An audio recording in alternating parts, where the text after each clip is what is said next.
नमस्कार दोस्तों, blender Hindi channel पर आपका स्वागत है।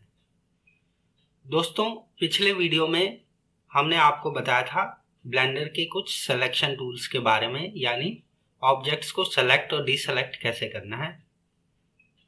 इस वीडियो में हम आपको ब्लेंडर के कुछ बेसिक टूल्स के बारे में बताएंगे जो ऑब्जेक्ट्स को ट्रांसफॉर्म करने के काम आते हैं। ट्रांसफॉर्म यानी स्केल, रोटेट, मूव वगैरह वगैरह।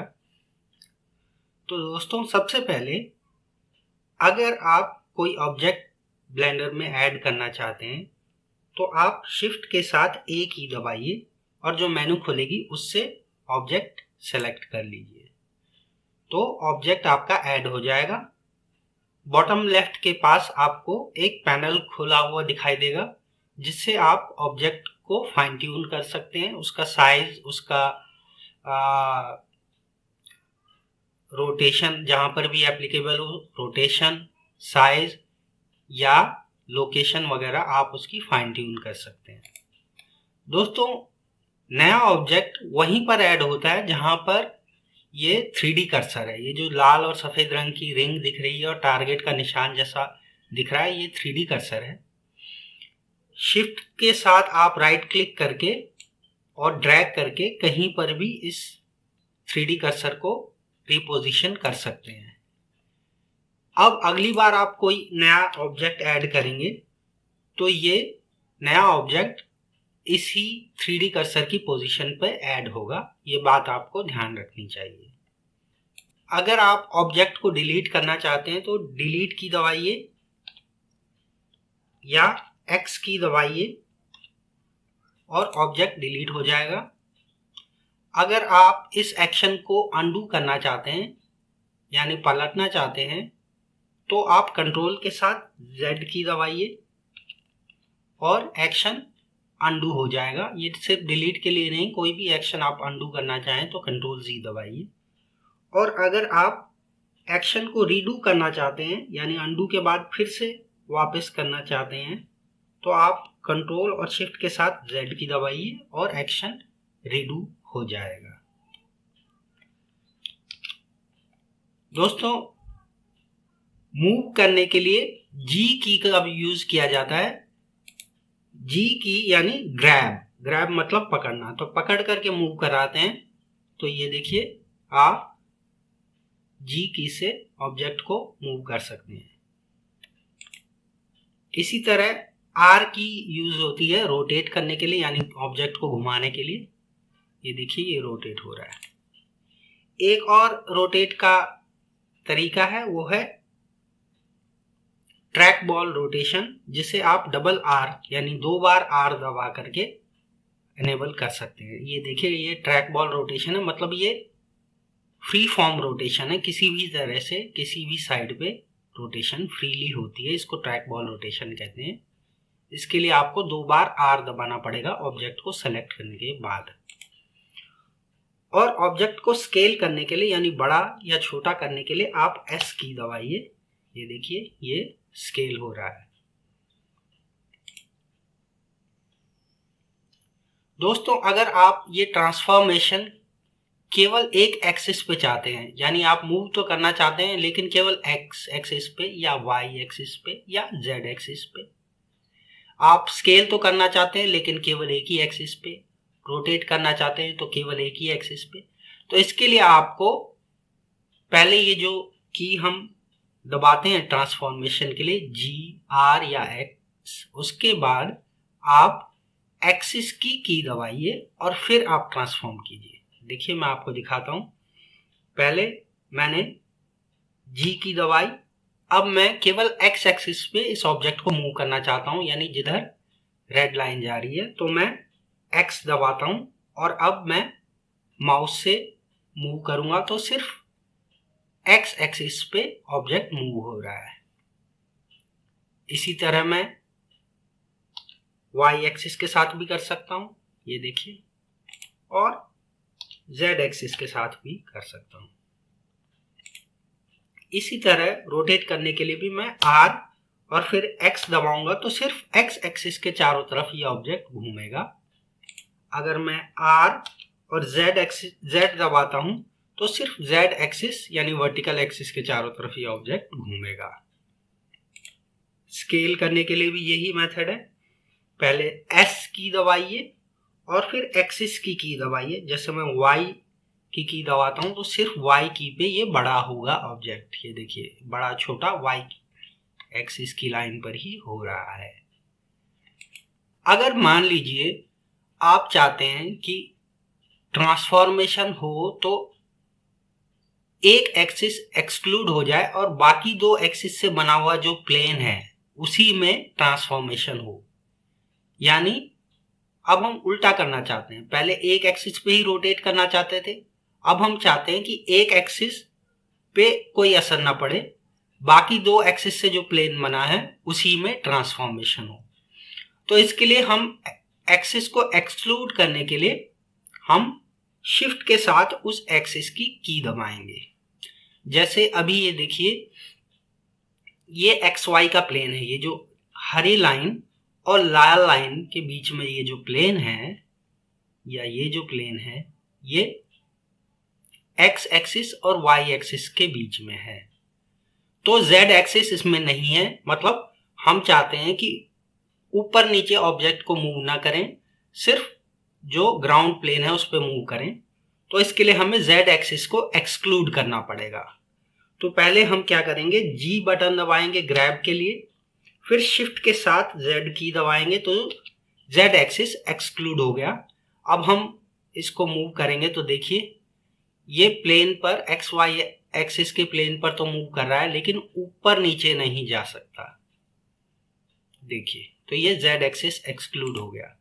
इसी तरह अगर हम जी दबाएं और फिर शिफ्ट के साथ एक्स दबाएं तो एक्स एक्सिस एक्सक्लूड हो गया। अब देखिए लाल लाइन नहीं दिखाई दे रही, सिर्फ ग्रीन और ब्लू लाइन दिखाई दे रही है। तो ये वर्टिकल प्लेन पे मूव करेगा, ये एक्स एक्सिस पे मूव नहीं करेगा।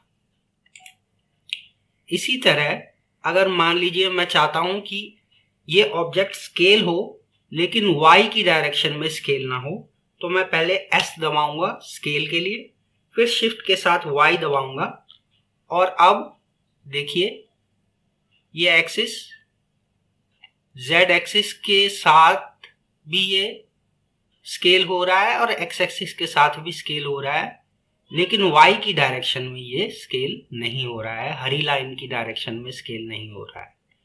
तो यह है एक्सिस को एक्सक्लूड करने का तरीका ट्रांसफॉर्मेशन में से। दोस्तों अगर आप एक्यूरेट ट्रांसफॉर्मेशन चाहते हैं तो एक्यूरेट ट्रांसफॉर्मेशन के लिए आपको ट्रांसफॉर्म करना पड़ेगा कंट्रोल की होल्ड करके। जैसे देखिए मैं अभी इस क्यूब को मूव करना चाहता हूं y एक्सिस पे यानी हरी लाइन के साथ साथ, लेकिन मैं चाहता हूं कि एक्यूरेट मूवमेंट हो। तो मैं पहले जी दबाऊंगा ग्रैब के लिए, y दबाऊंगा y एक्सिस के लिए, और अब मैं कंट्रोल के साथ इसको माउस को मूव करूंगा कंट्रोल होल्ड करके। तो आप टॉप लेफ्ट में देखिए जहां पोजीशन दिखाई दे रही है अभी 0 मीटर है। आप देखिए 1 metre, 2 metre, 3 metre, 4 metre, 5 metre. तो ये नपीतुली यूनिट से मूव कर रहा है, यानी हम मूवमेंट को कंट्रोल कर पा रहे हैं, एक्यूरेट मूवमेंट दे रहा है। इसी तरह आप रोटेशन के साथ भी कर सकते हैं।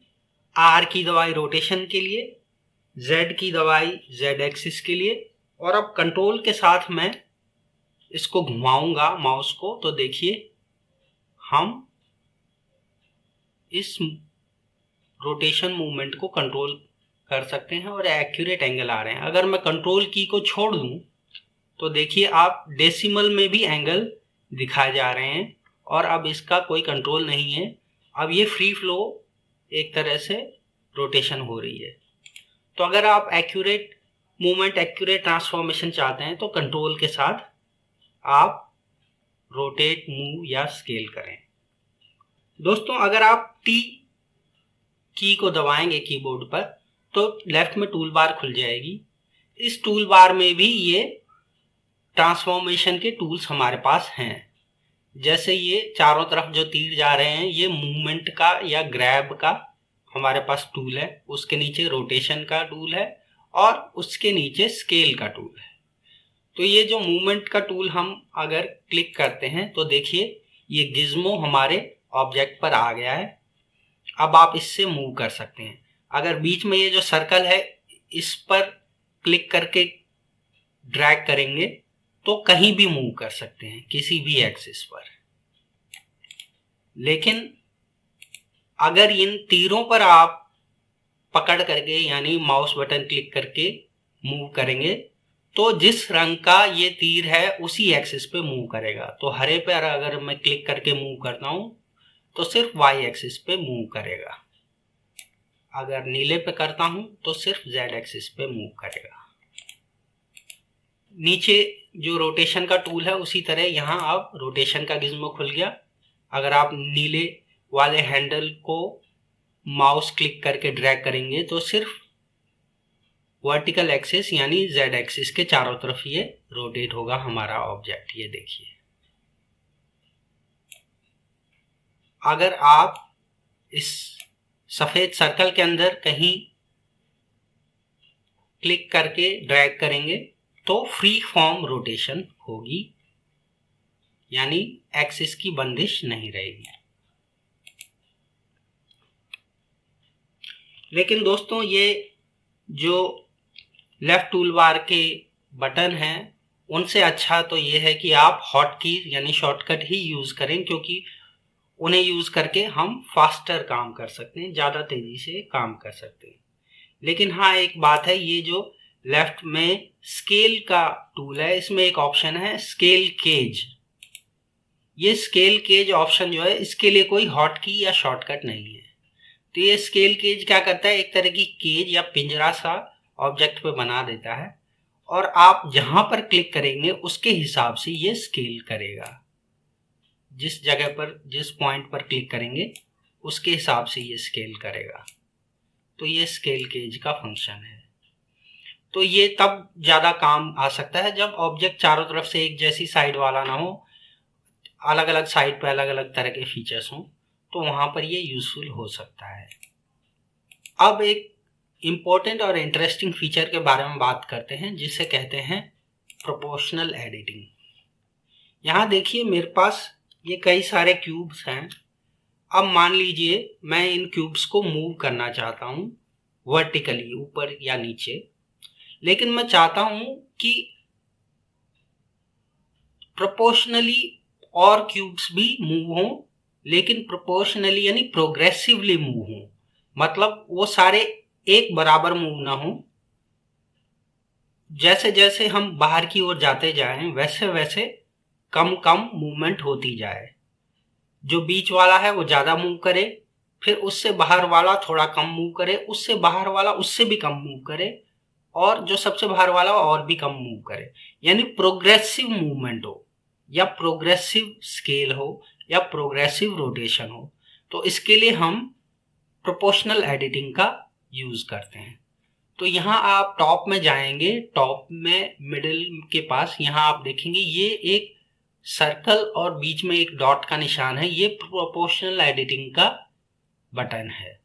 इसको आप यहाँ क्लिक करके भी ऑन कर सकते हैं या शॉर्टकट की है ओ, उससे भी आप ऑन कर सकते हैं। तो आप ओ दबाइए तो ये ऑन हो गया। अब आप ऑब्जेक्ट पे क्लिक कीजिए जो कहीं बीच में हो, कलेक्शन के बीच में हो, और अब आप जब इसे ग्रैब करेंगे और मूव करेंगे तो ये देखिए ये एक सर्कल सा आ गया बड़ा सा। ये सर्कल जो है इसको फॉल ऑफ सर्कल कहते हैं, यानी इसमें जितना सेंटर के पास ऑब्जेक्ट होगा उतना ही ज्यादा उस ऑब्जेक्ट पर असर पड़ेगा ट्रांसफॉर्मेशन का। जैसे जैसे बाहर की तरफ जाएंगे तो ऑब्जेक्ट पर कम से कम असर पड़ता जाएगा। जितना बाहर ऑब्जेक्ट होगा इस सर्कल में बाहर की तरफ होगा उतना कम असर पड़ेगा, और जितना सेंटर के करीब होगा उतना ज्यादा असर पड़ेगा। तो आप माउस व्हील को आप रोटेट करके इस सर्कल का साइज बड़ा और छोटा भी कर सकते हैं। ये देखिए, तो जैसे मैंने इसको थोड़ा छोटा कर लिया, अब मैं मूव करता हूं तो देखिए प्रोपोर्शनली ये मूव हो रहे हैं। ये देखिए सेंटर वाले सबसे ज़्यादा मूव कर रहा है और उसके पास वाला थोड़ा कम मूव कर रहा है, और जैसे जैसे बाहर जाते जा रहे हैं तो कम कम मूवमेंट होता जा रहा है। तो ये प्रोपोर्शनल एडिटिंग है। यहाँ पर इस प्रोपोर्शनल एडिटिंग के बटन के साथ साथ आपको एक कोलैप्सिबल मेन्यू मिलेगी जिसमें इस प्रोपोर्शनल एडिटिंग का टाइप काफ़ी सारे दिए हुए हैं। तो हम अभी रूट टाइप यूज़ कर रहे थे, और आप चाहें तो और कोई ऑप्शन भी यूज़ कर सकते हैं। स्मूथ का करके देखते हैं। ये देखिए, तो ये जो ऑप्शंस हैं ये किस तरह काम करते हैं, इनका क्या असर पड़ता है, ये आप जब काम करेंगे इन पे एक्सपीरियंस के साथ ही आपको पता लगेगा। फॉर एग्जांपल ये जो आइकन्स इनके बगल में है ऑप्शंस के, ये बताते हैं कि मूवमेंट यानी जी की के साथ ग्रैब करके मूव करेंगे तो किस तरह की शेप बनेगी। लेकिन ये सिर्फ मूवमेंट के लिए है, रोटेशन और स्केल का ये कुछ नहीं बताते। तो आप जैसे जैसे काम करेंगे तो एक्सपीरियंस के साथ आपको पता लगेगा कि इन ऑप्शंस का क्या असर पड़ता है। जैसे हम रोटेट करते हैं इस बार प्रोपोर्शनल एडिटिंग के साथ, तो ये देखिए कंसेप्ट वही सेम है। जितना बाहर की ओर ऑब्जेक्ट होगा उतना कम असर पड़ेगा रोटेशन का, और जितना सेंटर के करीब होगा उतना ज़्यादा असर पड़ेगा। स्केल का करके देखते हैं। ये देखिए, तो आप समझ ही गए होंगे इसका क्या उपयोग है। अब अगर हम एन की दबाकर राइट साइड की टूल बार खोलते हैं तो आप देखेंगे यहाँ ऑब्जेक्ट की लोकेशन, रोटेशन, स्केल और डायमेंशन दिखाई दे रहे हैं। बाय डिफॉल्ट लोकेशन 0 0 0 पर होती है अगर जो ऑब्जेक्ट है वो हमारा वर्ल्ड ओरिजिन पे है। अगर आपका 3D कर्सर वर्ल्ड ओरिजिन पे होगा तो आप ऑब्जेक्ट ऐड करेंगे तो वो भी वर्ल्ड ओरिजिन पे होगा, इसलिए उसकी लोकेशन 0 0 0 तीनों एक्सिस पे दिखाई देगी। आप यहाँ से मूव भी कर सकते हैं, ऑब्जेक्ट को रोटेट कर सकते हैं या स्केल कर सकते हैं। अगर आप मैनुअली अपने माउस की मदद से नहीं ये ट्रांसफॉर्मेशन करना चाहते, नाप तोल के करना चाहते हैं, तो यहाँ आप टाइप कर सकते हैं इन वैल्यूज को। एक और शॉर्टकट है, अगर मान लीजिए आप लोकेशन को x, y, z तीनों एक्सिस पे बराबर आप मूव करना चाहते हैं, एक ही वैल्यू तीनों एक्सिस के लिए डालना चाहते हैं, तो आप टॉप वाले x वाले पे क्लिक कीजिए, फिर ड्रैग कीजिए, तीनों एक्सिस सेलेक्ट हो जाएंगे। अब आप कोई भी वैल्यू डाल लीजिए तो तीनों में एक ही वैल्यू आ जाएगी। ये देखिए, ये 20 मीटर तीनों एक्सिस पे हमारा ऑब्जेक्ट चला गया है। अगर इसको फिर से आप तीनों को सेलेक्ट करके -20 कर दें तो वापस आ जाएगा, सॉरी -20 पर चला जाएगा। दोस्तों नीचे स्केल और डायमेंशन की फील्ड है। स्केल क्या है और डायमेंशन क्या है? स्केल का मतलब है कि ऑब्जेक्ट अपनी ओरिजिनल साइज के मुकाबले कितना बड़ा या कितना छोटा है। जैसे मैं इस ऑब्जेक्ट को डिलीट करके फिर से एक नया ऑब्जेक्ट डालता हूं, एक क्यूब डाल देता हूं, तो अभी देखिए स्केल 111 बता रहा है, यानी कि अपनी ओरिजिनल साइज के मुकाबले ये बिल्कुल भी चेंज नहीं हुआ है। अगर मान लीजिए आप इसके x एक्सिस को 1.5 गुना करना चाहते हैं तो 1.5x पर डाल दीजिए, तो अब ये x एक्सिस पे साइड पे ये 1.5 गुना बड़ा हो गया है। तो ये तो स्केल होता है। डायमेंशन क्या होती है कि डायमेंशन एब्सोल्यूट साइज है, एब्सोल्यूटली मीटर में, सेंटीमीटर में, मिलीमीटर में क्या साइज है ऑब्जेक्ट का। तो क्योंकि हमने यहाँ x एक्सिस वाली साइड को हमने 1.5 गुना कर दिया था, इसलिए यहाँ देखिए x आ रहा है 3 मीटर, y आ रहा है 2 मीटर, तो 3 मीटर 2 मीटर का 1.5 गुना होता है, तो ये इसका एब्सोल्यूट साइज बन गया है। दोस्तों मान लीजिए मैं इसको ऑब्जेक्ट को रोटेट कर लेता हूँ, मूव भी कर लेता हूँ, स्केल भी कर लेता हूँ। अब अगर आप चाहते हैं, अगर आपको लगता है कि गलती से ये ट्रांसफॉर्मेशन हो गई है, आप इनको अनडू करना चाहते हैं, तो आप ऑल्ट के साथ एस दबाएंगे तो स्केल अनडू हो जाएगा, यानी जो रिसाइजिंग है वो अनडू हो जाएगी ऑल्ट एस से। ऑल्ट आर से रोटेशन अनडू हो जाएगी और ऑल्ट जी से मूवमेंट अनडू हो जाएगी। ये देखिए। अब अगर आप किसी ऑब्जेक्ट को हाइड करना चाहते हैं यानी छिपाना चाहते हैं, तो उसके लिए आप एच की यूज कीजिए। ऑब्जेक्ट को सेलेक्ट कीजिए और एच दबाइए कीबोर्ड पर और वो ऑब्जेक्ट छिप जाएगा। अगर मान लीजिए आप उन छिपे हुए ऑब्जेक्ट्स को फिर से अनहाइड करना चाहते हैं यानी फिर से सीन में दिखाना चाहते हैं, तो आप आल्ट के साथ एच दबाइए और वो अनहाइड हो जाएंगे। अगर आप चाहते हैं कि हमारे पास जो ऑब्जेक्ट्स हैं उनमें से जो सेलेक्टेड है वो तो सीन में बना रहे, लेकिन जो सेलेक्टेड नहीं है वो छिप जाए, तो आप शिफ्ट के साथ एच दबाइए और जो सेलेक्टेड नहीं है वो छिप जाएंगे। सिर्फ जो सेलेक्टेड है वो सीन में दिखेगा। तो अनसेलेक्टेड को हाइड करने के लिए शिफ्ट के साथ एच, सेलेक्टेड को हाइड करने के लिए सिर्फ एच और अनहाइड करने के लिए ऑल्ट एच। दोस्तों एक और यूजफुल टूल है लोकल व्यू, जो कि तब काम आता है जब ऑब्जेक्ट्स हमारे पास बहुत सारे हों और भीड़ भाड़ काफ़ी हो, लेकिन हम केवल एक पार्टिकुलर ऑब्जेक्ट पे काम करना चाहते हैं, तो हम उस ऑब्जेक्ट को लोकल व्यू में सेपरेटली ले जाकर बिना भीड़ भाड़ के उस ऑब्जेक्ट पर काम कर सकते हैं। तो आप ऑब्जेक्ट को सेलेक्ट करें, नम पैड पे स्लैश की दबाएं और ऑब्जेक्ट सेलेक्टेड ऑब्जेक्ट आपका लोकल व्यू में चला जाएगा। अब आप इस पर काम कर सकते हैं, भीड़ भाड़ का कोई रोना नहीं रहेगा। और जब आपका काम इस ऑब्जेक्ट पे खत्म हो जाए तब आप फिर नम पैड पे स्लैश की दबाकर लोकल व्यू से बाहर निकल सकते हैं, अपने रेगुलर व्यू में आ सकते हैं। तो ये ऑप्शन काफ़ी काम आता है जब सीन में काफ़ी सारे ऑब्जेक्ट्स होते हैं। दोस्तों इनमें से बहुत सारे टूल हमने आपको बताए हैं, इनमें से बहुत सारे टूल और भी एडिटर्स में और भी मोड्स में काम आते हैं, एप्लीकेबल हैं। एडिट मोड वगैरह में भी ये काम आते हैं। ये सारे टूल्स बेसिक हैं, फंडामेंटल हैं, जो आपको ज़रूर आने चाहिए, क्योंकि ट्रांसफॉर्म करना ऑब्जेक्ट्स को एक बहुत ही फ्रीक्वेंट काम है। तो दोस्तों ये वीडियो आपको कैसा लगा इसके बारे में हमें कमेंट्स में बताइएगा। अगर आपको पसंद आया हो तो लाइक, सब्सक्राइब और शेयर ज़रूर करें। मिलते हैं अगले वीडियो में, तब तक के लिए नमस्कार।